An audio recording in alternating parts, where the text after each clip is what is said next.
a lot of Democrats have become really enamored with the way that Cheney has stood up to Trump and have gained a lot of respect for her because of that.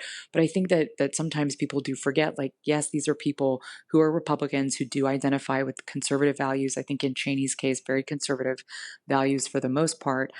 So it is kind of a strange tightrope, Mm. and like a strange kind of phenomenon here in the US. We're going to go to the States now. You'll have heard us talk about this last night. We did say we'd respond to whatever the result was. It's to do with Liz Cheney, now the outgoing Congresswoman for Wyoming. She lost her seat in the GOP primary, so we're talking about the Republican Party, to a Trump-backed candidate from the Republicans. Now, Liz Cheney has been a vocal critic of the former president since the January 6th Capitol riots, and following the defeat, she's wasting no time starting the next phase of her bid to keep Mr. Trump out of the White House.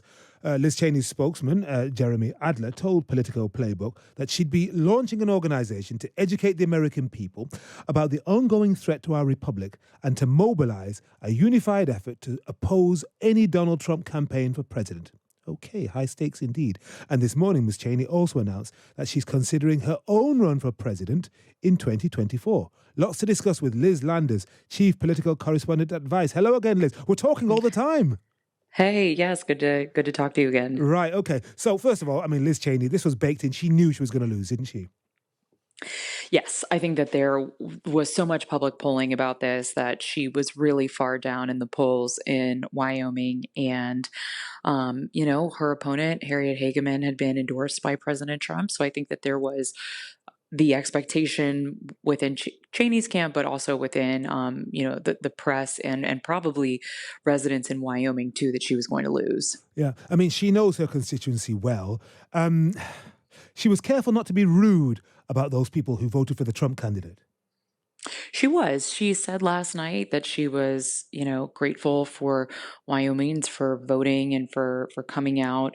And she was grateful, of course, to the people that voted for her. And she made a point of saying clearly last night in her concession speech that she had called her opponent, Harriet Hageman, and congratulated her on her win and had basically conceded her loss. And I think that she said that and she made that clear because a lot of the issues and divisiveness in American politics right now is stemming from people who believe that Donald Trump won the 2020 election and those who are in touch with the broader reality that he didn't. So I think that she was also trying to make a point to by talking about that phone call that she made that, I did concede, I accept the Yes, outcome of my election. that's right. I mean, this is what we do in the 246 years of our republic. I saw her speech. But it's one Exactly. thing to take on Trump from inside the Republican Party, but it's quite Mhm. another to try and do it from outside. How risky is this? Well, I think that, first of all, she will still be a member of Congress for the next 6 months until January 3rd or 4th.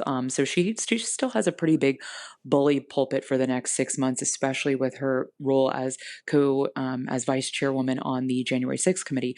But I think that, you mentioned that reporting that she's going to create this outside political firm. I mean, yeah, it is going to be harder for her to gain traction when she is not a member of Congress. But I really have to say, she's a Cheney. Her father was vice president. I think her name ID in the United States is really high.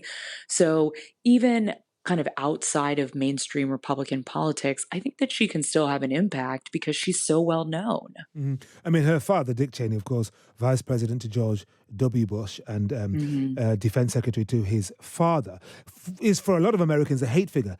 Nonetheless, their concern and their worry about Trump is so great, they're even prepared to Yeah. rally to the Cheney flag, aren't they?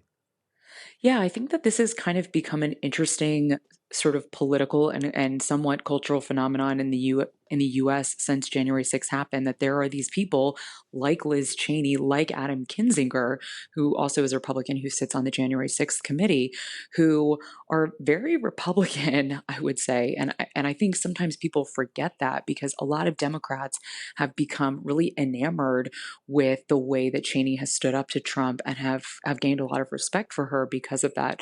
But I think that sometimes people do forget, like, yes, these are people who are Republicans who do identify with conservative values. I think in Cheney's case, very conservative values for the most part. So it is kind of a strange tightrope, Mm.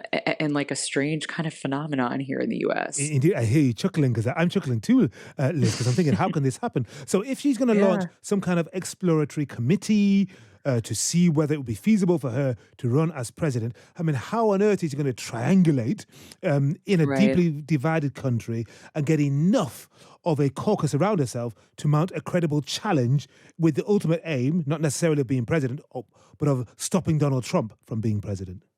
Well, I think the word that you used there, credible, is key. I think that she can launch a bid to try to unseat Trump, if he were to run again, or to run against him, I guess I should say. But I don't know if it's going to be a credible campaign. I think that there are people out there in the US who are moderate Republicans who do believe in Cheney's vision of a more constitutional, and reality based, to be frank, approach to Republican politics and just democracy in general. But I don't think that that's the majority of the Republican Party anymore.